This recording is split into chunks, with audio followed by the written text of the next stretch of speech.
প্রিয় বন্ধু, তোমাদের উদ্দেশ্য, তোমরা যারা ধূমপান মদ্যপান করে থাকো তারা আজ থেকে এখন থেকে এই মুহূর্ত থেকে এসব কাজ থেকে বিরত হও।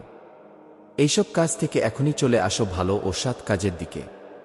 তুমি এইসব হারাম কাজে লিপ্ত থাকা অবস্থায় যদি মৃত্যুবরণ করো তাহলে কি তুমি ঈমান নিয়ে মৃত্যুর স্বাদ গ্রহণ করতে পারবে? কখনোই না। আবার যারা মদ্যপান করো বা করেছ তারা কি তাওবা করেছ? আমার মনে হয় না। তুমি তো এখনও তাওবা করনি। হায়, একই অবস্থা। হরত আব্দুল্লাহ ইবনু আমর রাইয়াল্লাহু আনহুমা বলেন, রাসূলুল্লাহ সাল্লাল্লাহু আলাইহি ওয়াসাল্লাম বলেছেন, কেউ মদ পান করে নেশাগ্রস্ত হলে তার ৪০ দিনের ছালাত কবুল করা হবে না এবং এমতাবস্থায় তার মৃত্যু হলে সে জাহান্নামে প্রবেশ করবে। যেখানে রাসূলুল্লাহ সাল্লাল্লাহু আলাইহি ওয়াসাল্লাম বলেছেন, যদি কেউ মদ পান করে এবং মদ পান করার ৪০ দিনের ভিতরে ইন্তেকাল করে সে জাহান্নামে যাবে। তাহলে কি তুমি এখন আশা করতে পারো যে আল্লাহ তাআলা তোমারে জান্নাত দিবেন? না, এটা তো সম্ভব না। তোমার মতো নাফরমান এর জন্য আল্লাহ রাব্বুল আলামিন রাসূলুল্লাহ এর কথাকে মিথ্যা বানিয়ে দিবেন না।